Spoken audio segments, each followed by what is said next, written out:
is community policing history now, right? So this term community policing is with us for decades, right? But today, no two people seem to mean the same thing when they use this term, right? So for some officers, it means foot patrol, right? For some chiefs of police, it means a unit, a dedicated unit for community policing, right? For some politicians, it's visible enforcement or patrol in their neighborhoods, right? For some residents, it means simply being listened to. So when a single level points to so many different things, right, it stops doing useful work. And this is also a deeper issue, right? A deeper issue in the sense that community policing was meant to be a shared responsibility, right? But over time, it has been quietly reduced to an internal police program.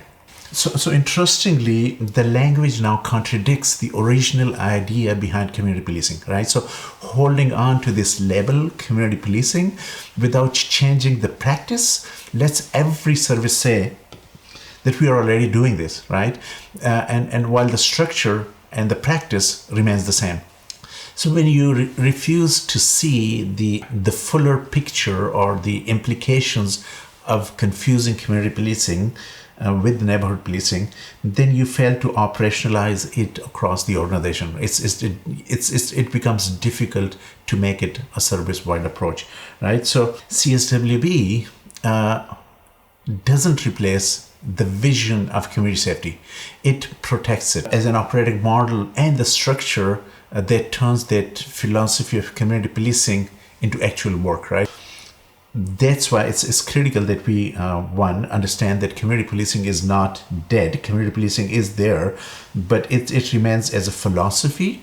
It gives us the values that we live by. It gives us the legitimacy. It gives us the relationship, the shared responsibilities concept. But to implement all those, to reap the benefits of all of that, we need an operating model, right? We need a coordination structure within the organization. We need a shared accountability and shared responsibility system with the external partners. We need multi-sectoral intervention. We need a prevention framework, right? So all that is possible through CSWB. So all this is not philosophy, not theoretical. How we actually do it within the police services, a very general approach that all the police services can do it within their own resources, within their own structures, within their own limitations. But basically, at the core of the police services, we have frontline teams and then we have neighborhood teams, right? So neighborhood teams work this way towards the incident response, means the majority of their focus is on social development, gradually moving into the prevention sphere, and then for some cases going all the way up to the intervention level as well. Whereas the main role of the frontline directorate is incident response, of course, is law enforcement, but then they also keep an eye and intervene or support risk intervention where it's needed, and then also support prevention where it's needed, right? Not a major chunk of their job, but they do play a role. So together they cover all these 4 levels of intervention. Then these 2 teams, like the frontline teams and the neighborhood teams, they are supported by another layer of the directorates within the police services. CSWB, Community Safety and Wellbeing teams, play a major role, because don't consider this as a flat structure. Here we have this particular layer that we're talking about, and then CSWB teams support them both from the top as an interface between the organization and the external partners, right? But at the same time, the CSWB team has staff which support these 2 teams at the ground level, at the community level, right? So, and then CSWB has other teams which are playing a hybrid role, which you cannot place at the community level. You have to keep them in the middle as an interface between the police services and the external partners. And those include community relations teams, those include youth teams, those include crime prevention teams, which provide support to whichever areas these frontline folks and the neighborhood teams wherever they need them, right? So and then of course there are communications and legal and data, finance, investigation, drugs, others. All those units provide support to the core teams, which are covering all those 4 levels of intervention. And then there's another layer of those system support players outside, right? So the CSWB teams, for instance, interact with the external folks, and they also support the frontline and neighborhood teams, right?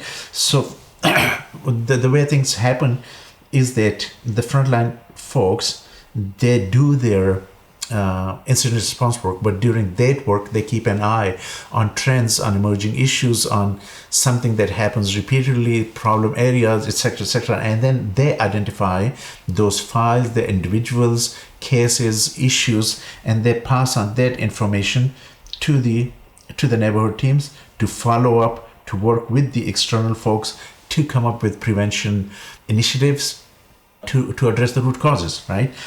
So for that work, these frontline teams and these neighborhood teams, they need a very strong mechanism, coordination mechanism right in the middle. Without that strong coordination mechanism in the middle, these two teams, the frontline teams and the neighborhood teams, would remain in their own respective silos the way they are currently, right? In most of the police services. So they need that strong coordination mechanisms, and then each police service can come up with their own ways, their own within their own means, that how they can ensure that coordination mechanism in terms of structure, in terms of communication, information exchange between these two teams, to make their work effective across all those 4 levels of intervention. So this is how CSWB can be operationalized as a service-wide approach within the police services, right?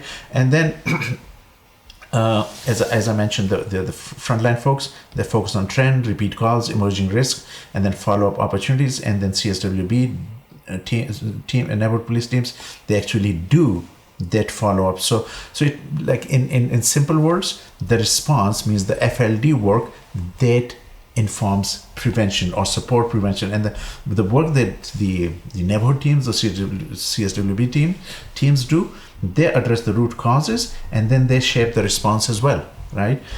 And ultimately, now coming back to the same question, that is community policing history? So I would say no, it's not history. It provides us the why, the values, and that what we want to be, right, as police service, not as a municipal security agency, right? We are a partner in the community, in integrated, sustainable community safety.